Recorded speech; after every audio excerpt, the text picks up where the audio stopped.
아름다운 우리 역사 10분 역공입니다. 지난 시간 EP 14 박혁거세와 신라 건국 재미있으셨나요? 오늘은 EP 반지보 신라의 삼성씨 교대 왕이 이야기입니다. 한나라의 왕이 성씨를 바꿔가며 나왔습니다. 세계사에도 드문 일입니다. 박씨, 석씨, 김씨가 교대로 왕좌에 올랐습니다.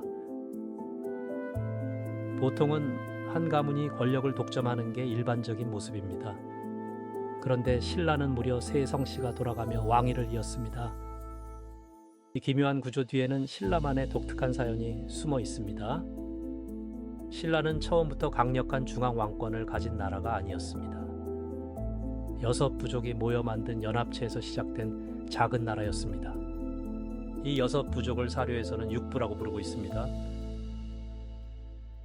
육부의 우두머리들이 한자리에 모여 함께 왕을 뽑았습니다. 박혁거세는 그 회의에서 추대된 첫 번째 왕이었습니다. 박씨 왕통이 한동안 이어지는데 곧 변화가 찾아옵니다. 갑자기 석씨 가문에서 새 왕이 나오는 사건이 벌어집니다. 그 주인공이 바로 바다 건너에서 왔다는 석탈해입니다. 석탈해는 괴짝에 담겨 신라 해안에 떠밀려 왔다고 전해집니다. 그는 지혜로 인정받아 결국 왕의 자리에까지 오르게 됩니다. 다시 시간이 흘러 이번엔 김씨 가문에서 새 왕이 등장합니다. 김할지의 후손들이 점차 신라의 중심으로 자리 잡게 됩니다. 김씨의 시조 김할지는 계림의 금괴에서 발견됐다고 전해집니다. 탈의 왕은 그 아이를 데려와 친자식처럼 길렀다고 합니다. 이렇게 박석김 세 성씨가 한 왕실에 모이게 됩니다. 이후 신라는 한 성씨가 왕위를 독점하지 않게 됩니다. 세 가문이 번갈아 왕을 배출하는 보기 드문 체제가 시작됩니다. 초기 신라의 왕은 왕이라 부르지 않고 거서관이라 했습니다. 그 다음에는 차차옹이라는 칭호가 잠시 사용되었다고 합니다. 이후 등장한 칭호가 바로 잘 알려진 이사금이었습니다. 이사금은 입금, 즉 이의 자국에서 비롯됐다는 이야기가 전해집니다. 이가 많은 사람이 더 지혜롭다고 여겨 왕으로 뽑았다고 합니다. 왕을 힘이 아닌 지혜로 뽑던 시대의 흔적이 남아있는 셈입니다. 시간이 흐르며 신라의 왕권은 점차 안정되어 갑니다. 내물왕 무렵에는 칭호가 마리간으로 바뀌게 됩니다. 마리간은 우두머리 중에 우두머리라는 뜻을 담고 있습니다. 이때부터 김씨가 왕위를 사실상 독점하기 시작했습니다. 교대 왕위의 시대가 서서히 막을 내리고 있었던 것이죠. 신라는 왕권 강화를 위해 새로운 제도들을 정비해 나갑니다. 그 결실 중 하나가 바로 17관등이라 불리는 관직 체계였죠. 관리들의 지위를 17단계로 세밀하게 나눈 제도였습니다. 관복의 색깔로도 그 등급을 한눈에 구분할 수 있었다고 합니다. 자색, 비색, 청색, 황색으로 신분의 경계가 분명했습니다. 최고위 이벌참부터 최하위 조위까지 질서가 잡혔는데요. 이 17관등은 단순한 줄쓰기가 아니었다고 전해집니다. 각 부족장의 위치를 국가체계 안으로 끌어들이는 장치였죠. 흩어져 있던 권력이 왕 아래 한 줄로 정렬되기 시작한 겁니다. 그 정렬의 바탕에는 육부체제라는 또 다른 뼈대가 있었는데요. 경주 지역 6마을이 신라의 핵심 행정 단위로 자리 잡았죠. 양부, 사량부, 본피부 같은 육부의 이름이 사료에 남아 있습니다. 각 부에는 유력 가문이 있었고 그들이 정치의 한 축이었거든요. 박석, 김세 성씨도 이 육부 체제 위에 올라앉아 있었죠. 그러다 보니 왕권은 육부의 동의 없이 함부로 움직일 수 없었습니다. 왕은 군림했지만 육부의 합의를 거치는 회의가 늘 따라붙었거든요. 이 회의를 화백회의라고 부른다는 기록이 남아 있는데요. 한 사람이라도 반대하면은 결정이 미뤄졌다는 만장일치 원칙이 있었죠. 그래서 신라 초기 왕은 절대 군주라기보다 부족연합의 대표였습니다. 박석김의 교대 왕위도 바로 이런 토양 위에서 자란 겁니다.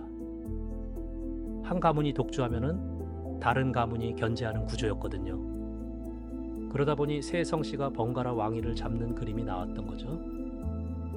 이는 약함이 아니라 신라식 권력 분담의 지혜였다는 해석이 있습니다. 그러나 이 균형은 결국 한 성씨의 손으로 기울게 되는데요. 그 변화의 출발점은 김씨 세력의 급성장이었는데요.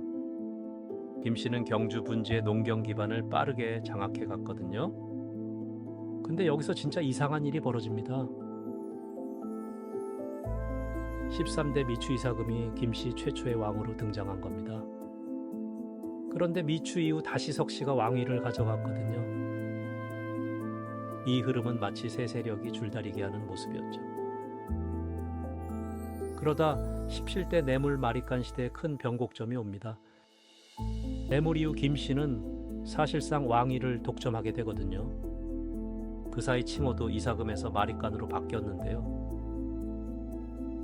마리깐은 가장 높은 우두머리라는 뜻을 담고 있었죠.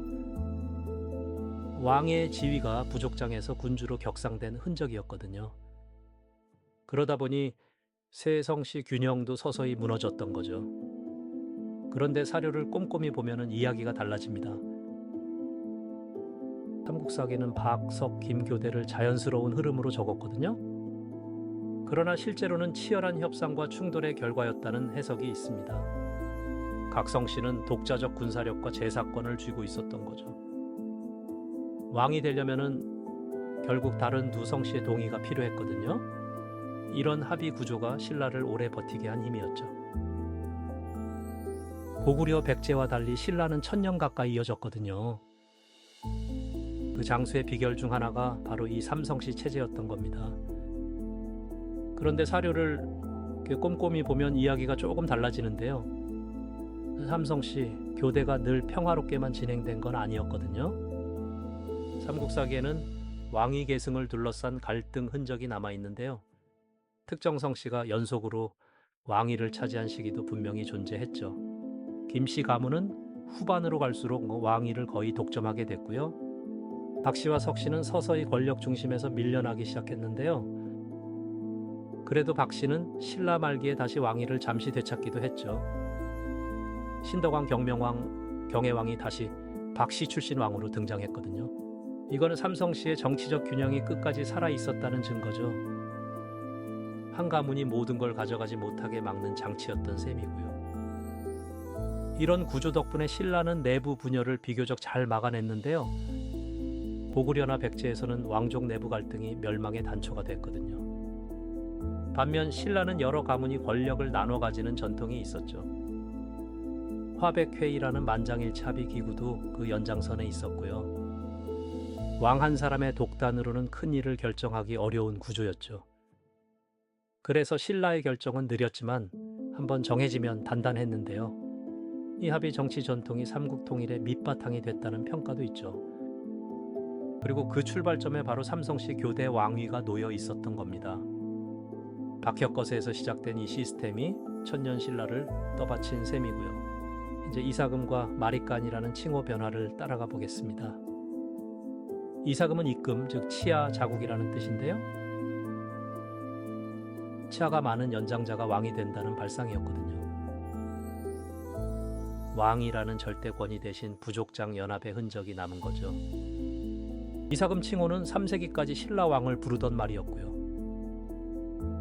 그러다 4세기 내무왕 때부터 마리깐이 등장합니다. 마리깐은 우두머리 중에 우두머리라는 뜻인데요. 이때부터 김씨가 왕위를 사실상 독점하기 시작했죠. 박씨와 석씨는 점차 왕위에서 밀려나게 되었고요. 교대 왕위라는 시스템이 서서히 막을 내린 셈입니다. 이 변화를 떠받친 게 바로 17관등과 육부 체제였는데요. 17관등은 신하들을 17등급으로 나눈 정교한 서열이었죠. 이벌참부터 조위까지 옷 색깔까지 달랐다고 전해집니다. 육부는 경주 일대를 6행정구역으로 나눈 체제였고요. 원래 육부는 박혁거세를 주대한 육촌에서 시작된 겁니다. 건국의 뿌리가 1000년 동안 행정골격으로 살아남은 거죠. 그리고 새 종교를 받아들이려 한 청년이 목을 내 겁니다. 역사는 현재의 거울이라고 합니다. 사실을 바로 알고 옳고 그름을 스스로 판단하는 것.